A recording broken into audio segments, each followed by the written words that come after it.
Welcome to this candidates forum for Ward 5 Ward Councilor. The general municipal election will be held on Tuesday, November 4, with the polls open 7 a.m. to 8 p.m. You can also vote absentee or early and in person or by mail. I'm Marlena O'Brien, the moderator for you today, and I am from the board of the League of Women Voters of Massachusetts and formerly of the board of the League of Women Voters of the United States. I'll be serving as your moderator for this wonderful forum, co-sponsored by one of the great leagues of the country, I will say, the League of Women Voters of Newton. This forum is co-sponsored by that league and by NewTV. Here is Newton League's vision statement on fair, respectful, and transparent elections in Newton. Quote, "We envision a democracy where every person has the desire, the right, the knowledge, and the confidence to participate.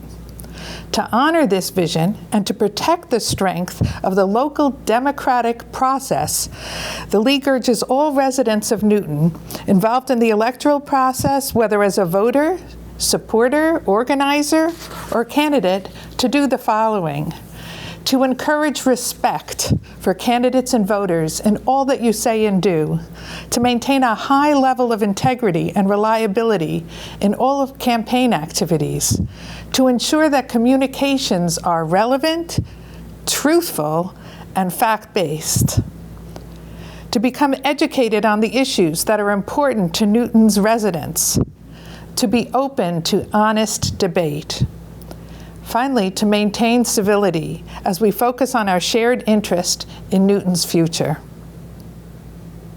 Show one another courtesy and respect when speaking or listening, online or otherwise engaging, especially where there may be disagreement. Now on to our forum.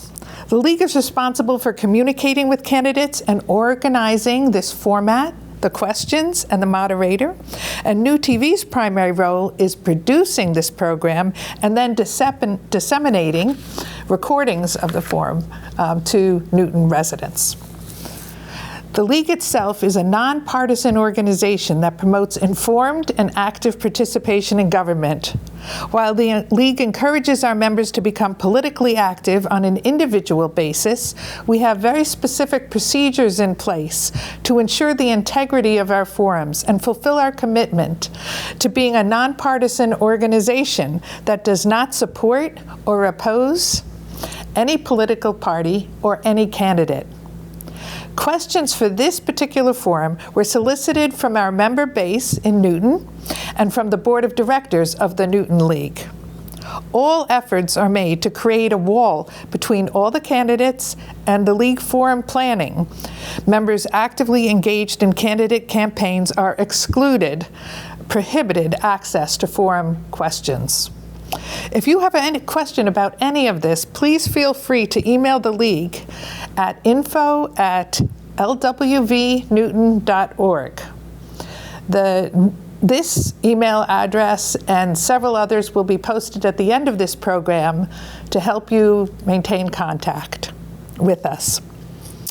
In Newton, there are 2 city councilors per ward, elected at large, and 1 city councilor who is elected for each ward, elected by the voters only in that ward.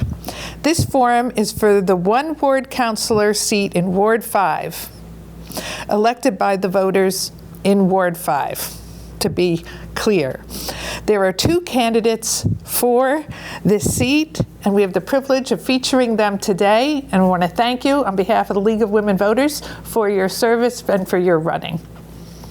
The City Council has the power to do the following, in case you're not familiar with these responsibilities: to make, amend, or repeal city ordinances, to approve the city budget, expenditure of funds, and land use issues, and to confirm the mayor's appointments to Newton's boards and commissions.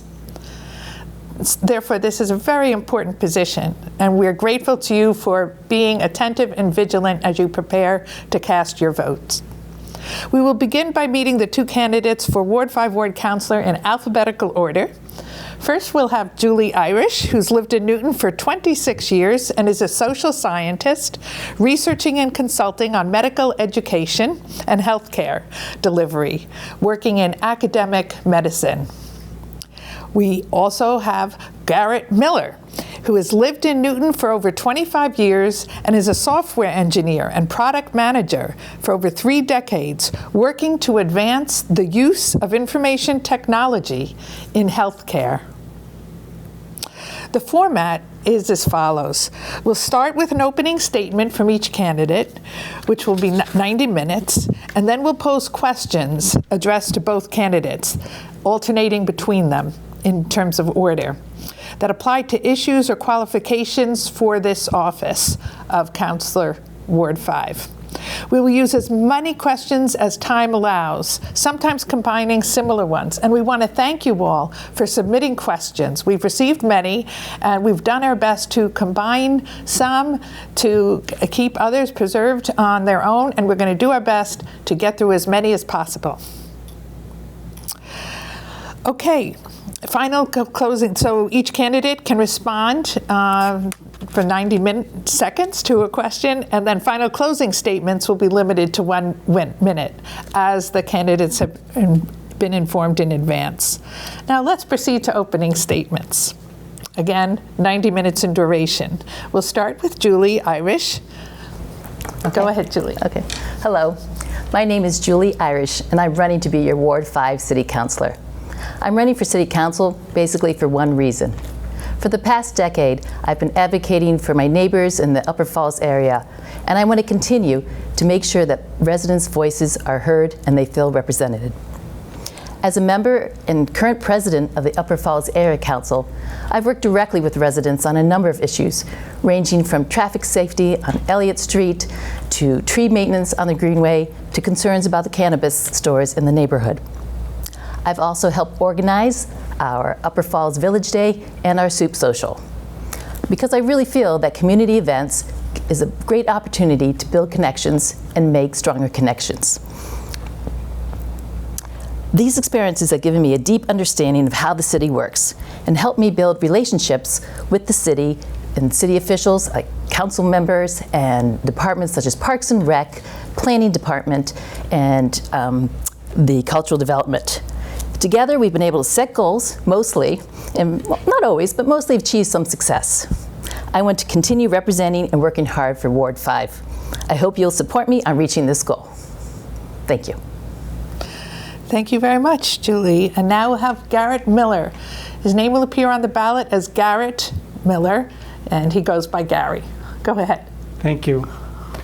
40 years ago, I was a painfully shy gay kid sitting in the back of my high school class in Concord, Massachusetts, trying desperately not to be noticed and worried about my future in the middle of the global AIDS epidemic.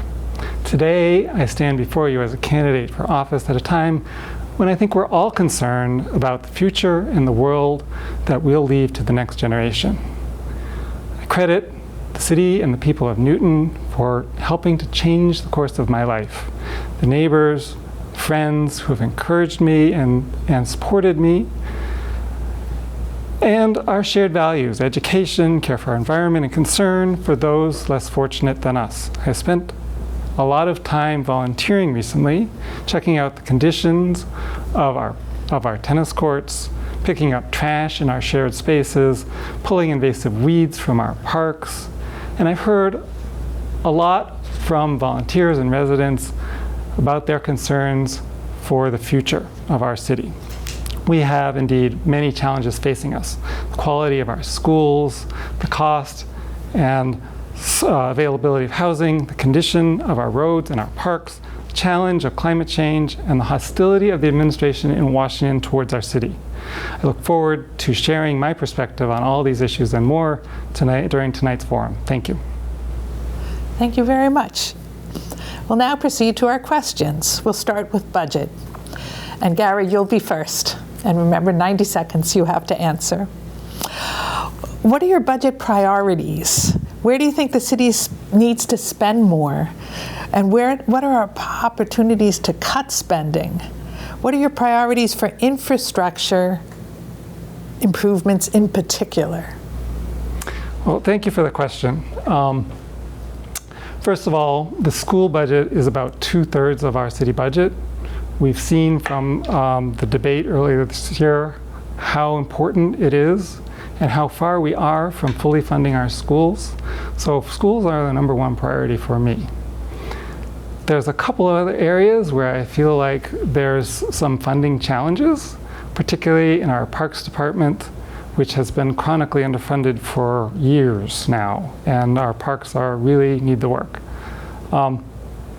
In terms of an area for cutting, I think Mark Laredo, our leading candidate for mayor, has talked about streamlining city departments, combining similar roles. I think that's a valuable and interesting approach to seeing where we can cut some budgetary items. And in terms of infrastructure, I think we really need to continue, first of all, to improve the condition of our schools. Way too many of them still have roof leaks and problems with their heating and cooling. The second area, on our roads. We've made some progress on our roads, but we really need to accelerate that improvement because too many of them are still in poor shape. Thank you. Julie? Would you like me to repeat the question, or do you have Sure. it? Oh, sure. Okay, what are your budget priorities? Where do you think the city needs to spend more? And where are opportunities to cut spending? And also, in particular, do you have priorities, or what are your priorities, I should say, for infrastructure improvements? Yeah, I would agree that the school budget, again, representing 2/3, that needs to be fully funded. The teachers are a backbone of our community, and they need to be supported in whatever they need in terms of their working conditions and their salaries. So I would definitely be a priority of the schools. And secondly, I would probably look into the roads. That's what I hear when I'm knocking on doors, is so much about the quality of the roads.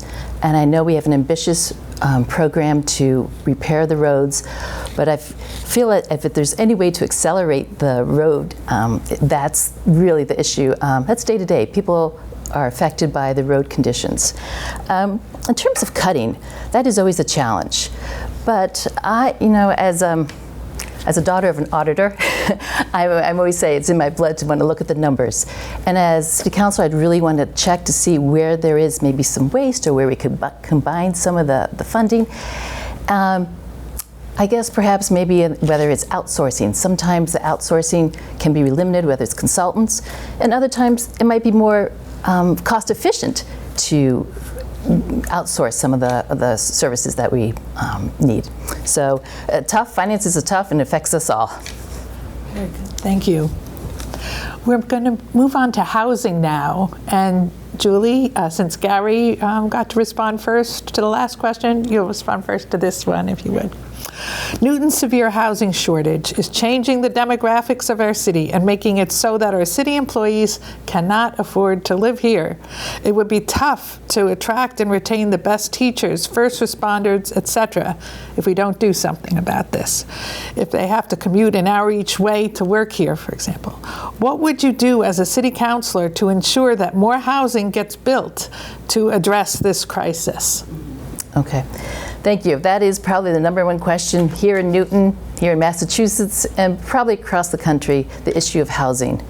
It is a real challenge. And I do think Newton has made some progress in this area. But when you mention the teachers and firefighters, the workforce housing, what can we do to ensure that our most essential workers can live here so they're not spending all their time commuting?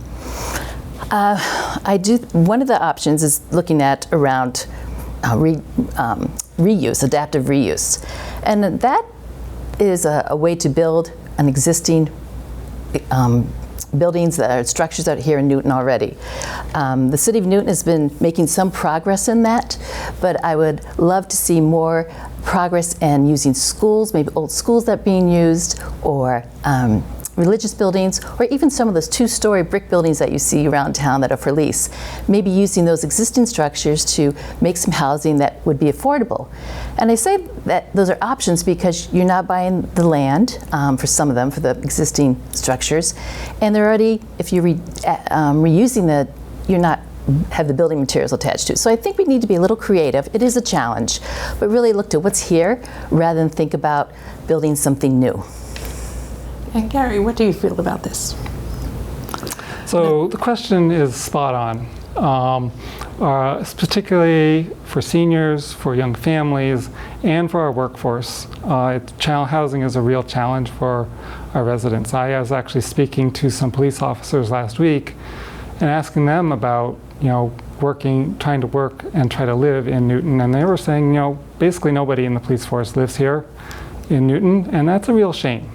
We lose the connections with our police, fire, and teachers when they don't live in the same city as us. In terms of building or increasing the supply, I have been serving on the Northland Liaison Committee for the last 5 years or so. I think that's been a really great example of a project that not only advances more housing in the city, but also contributes a significant amount of new affordable housing for our citizens. And I'd like to see, if we can advance other projects like Riverside and other places so that we can really start to see some additional significant amounts of housing in our city. The developments in Newtonville are a great example of what we can achieve when we allow those kinds of developments. Newtonville has become a vibrant village, one that is a great place for residents to visit and live and work. Thank you. We'll start with you for the next question. All right. This is on economic development in infrastructure, again.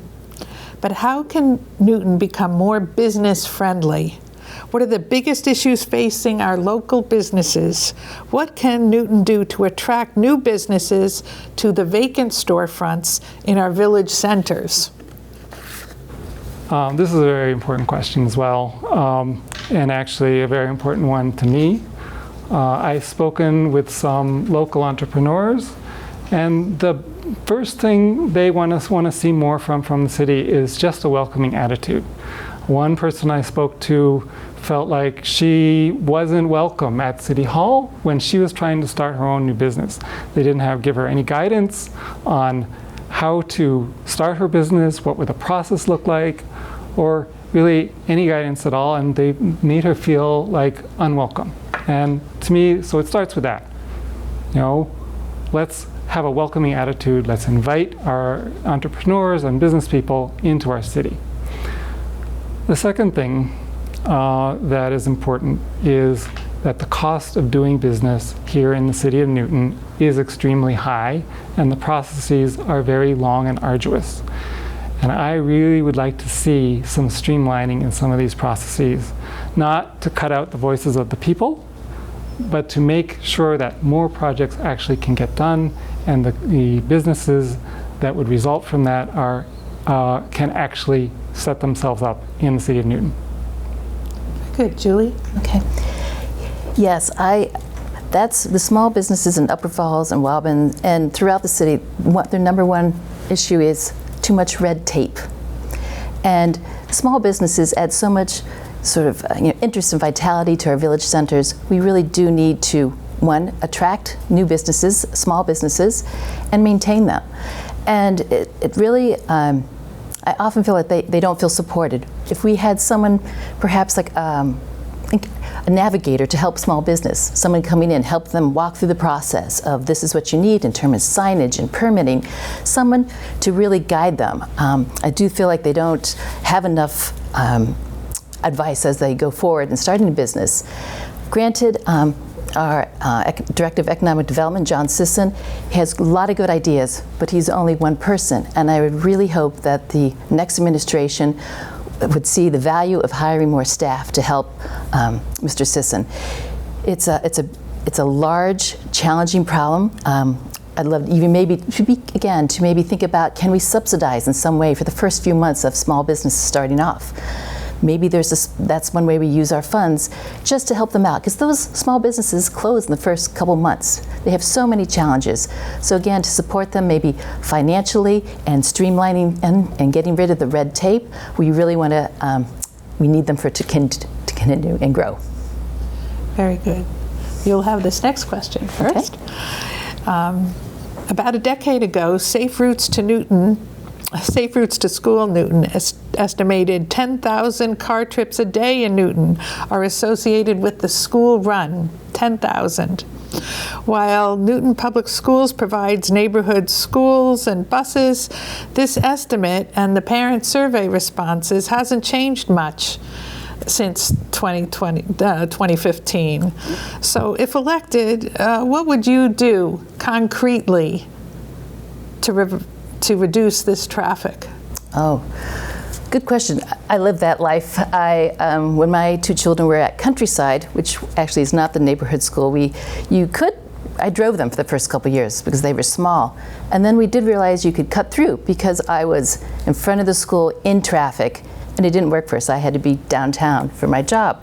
So it wasn't working to sit in traffic, to drop them off, and same thing picking them up. And so we did. We found a route to Countryside from where we live in Upper Falls, and much easier. How do you concretely? I would say, look at the drawbacks. Help to talk to residents. I think that's really the best way. I mean, I could have some ideas, but I'd love to hear from the parents. What is stopping them from exploring walking or riding? I just think that people go to the default of getting in their car and adding trips, and I just think maybe we need to find out what could help them figure out another way. People have busy schedules, but I would love to be able to hear from them and help us when we decide what we need to do, listen to the parents. They probably have some good ideas. Thank you. Gary. You know, thinking just now about this question, I remember back when I was in high school, and my mom, I would always ask my mom, like, hey, will you drive me to school? Will you drive me to school? And she said, no, absolutely not. You do it yourself, even though it was a couple miles away. And I would ride my bike diligently to school every day. You know, I think that is a solution that we need to work more of. And I think the big obstacle there is parents don't believe that our cities are safe enough for our kids to bike to school on. And I really think we need to work on improving the safety and creating separate infrastructure for biking and pedestrians so that we don't have to take so many trips by car in our city. And I do agree that school parents really need to be asked directly some of these questions, like what is it that makes you feel like you have to drive your kids to school every day, and what could help you change your mind on that? Thanks. Thank you. There's a proposal to eliminate greenhouse gas emissions in Newton by 2050. Do you support the proposal? Why or why not? So I need a yes, no answer, and then why or why not. So yes. I think that the questioner is asking about the building emissions reduction and disclosure ordinance, which passed last year, which affects our 380 roughly largest buildings in the city of Newton. And this is really important because buildings are 2/3 of our greenhouse gas emissions in our city, and we know that climate change is a serious threat. We've seen that with our flooding in Cheesecake Brook and other places. In fact, in my own backyard, I've seen flooding from increased rainfall, and we really need to do something not just to reduce greenhouse gas emissions in our city, but also to improve climate resilience. So yes, I support the ordinance, and I also think we need to work on extending it to some of our smaller buildings, at least on a voluntary basis going forward. Julie? Yes, I'm a strong yes as well. And in fact, 2050, I think maybe to get to net zero, maybe we need to do it more quickly. I don't know if that's even fast enough to get there. We are, and again, I'm proud of all the work that we do in Newton, whether it's the BERDO, the Building Emissions Reduction Act, where buildings have to report their electrical use, or the more recent, the one to where all the electrification, where all new builds have to be electric as of this year. These are great. These are making really great strides in Newton, but we need to do more. I think it's around looking more broadly, preserving the tree canopy as well. We know the value of having a large, healthy tree canopy for sustainability and environmental reasons, and for flooding. There's all sorts of reasons to look. We're doing a lot, but I think we can do more. Yes, it does seem aggressive, but we don't have a lot of time. So I think we have some great climate activists in Newton and some great ideas. So I would hope we move forward as quickly as we can. Great. Julie, how will you as a city councilor ensure that residents and stakeholders have a voice in local government, including the legislative process, including at the committee level? What kind of concrete steps will you take to ensure this happens? I think there may be some level of frustration out there. Oh, I would love to see more civic engagement by residents. And finding ways to do that is helping them understand what the local government does and what it means and how to participate. I do think there's a bit of a divide between the local government and residents, and being able to bridge that divide, whether it's education about what the committees do. We have commissions, we have task force, all that could use volunteers. But I don't think people are aware of all the work that these folks with great expertise and great input do, and we could really benefit from that. So outreach, I would agree to the public, let them know that let them know that these committees exist, and two, figure out a way to let them know that their expertise would be welcomed and appreciated. And then the other piece, which I think sometimes people forget about, is showing how their input is used. That's part of the value of having the input, is getting them to see how it can be used to inform policy, for decisions on city council. So it's just not sort of signing up to do something, it's really showing the value of it. So I would love to see more and get them more people involved. Thank you. Gary? So this is fundamentally a question about openness and transparency in our government. And it's actually one of the top reasons and one of the reasons why I decided to run. I feel like our city website is very hard to navigate. Even I, who have spent a lot of time trying to find information on it, have had to turn to our ward councilor currently to find information on, for example, when our roads were going to be repaired, what the road conditions index was for various streets in my neighborhood. So I really think that for the average person, trying to get information from our city website is far, far too difficult. And we need to redesign it in a way that makes it more accessible to our residents. Secondly, I feel like the communication from our leadership at City Hall is sorely lacking. We have too many old school forms of communication, like email newsletters, which I've heard a lot of people talk about as being fantastic, and I agree. But that's not the kind of form of communication that most people are using these days. And dare I say, social media, of which I'm not generally a fan, is still the way most people get their information. So we need to start thinking about how can we leverage some of those other ways of communicating to reach the residents of our city. Thank you. Gary, let's talk specifically about Ward 5 needs. What is one municipal service that you believe is currently being overlooked or underfunded? And what steps would you take as a city councilor to improve it? Please be as concrete as possible. So one thing I've been concerned about for quite some time in our neighborhood in Upper Falls has been the condition of the Bobby Braceland Park. This is a park that has been slated for renovation for 25 years now, and it never seems to quite get done. It's currently on the list to get going very soon. We'll see if that actually happens. But again, it goes back to the parks generally. There's far too many parks which are in poor condition, far too many tennis courts that I've looked at that are in poor condition.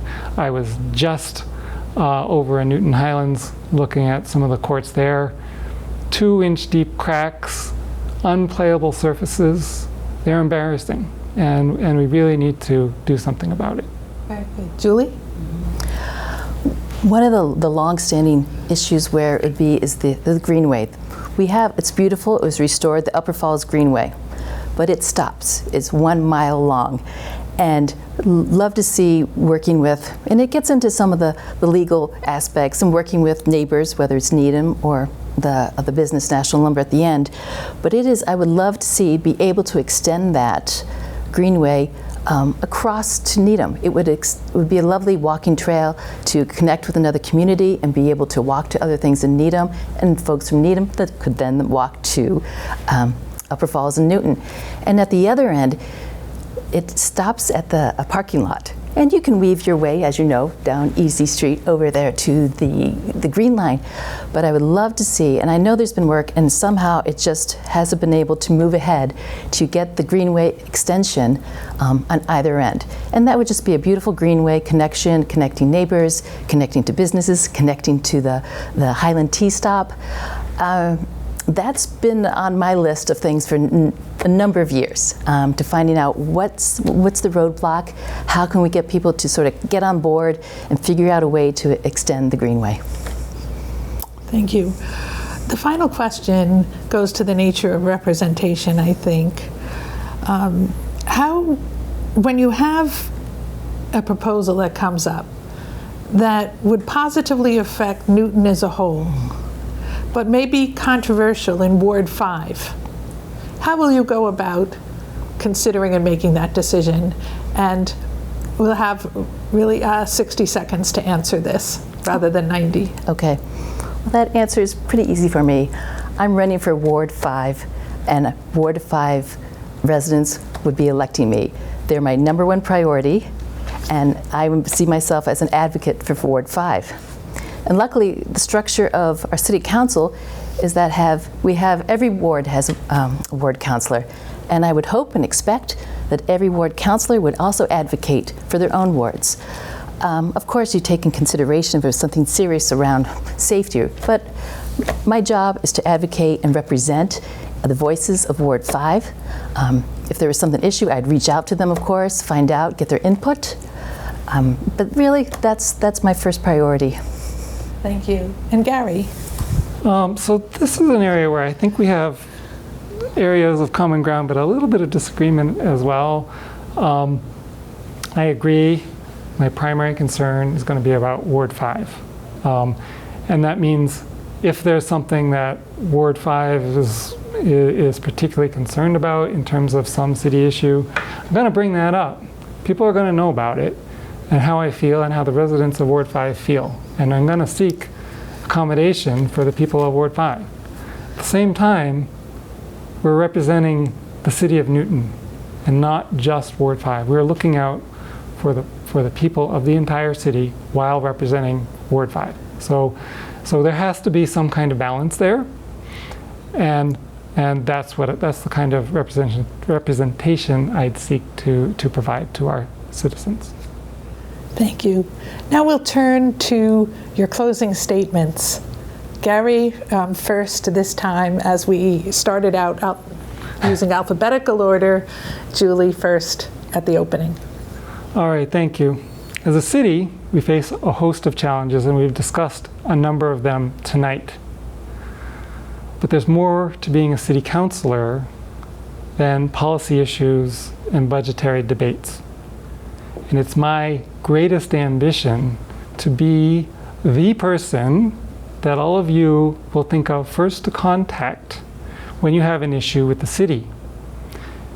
And regardless of whether we agree or disagree on various policies, I want you to feel assured that I will be your champion at City Hall, and I will do my very best to help resolve whatever issue you may have.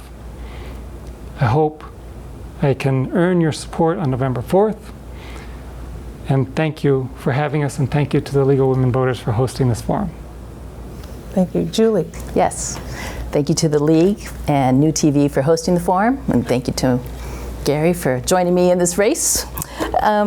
Newton is a really remarkable place, a place where we value our schools, protect our open spaces, and embrace diversity.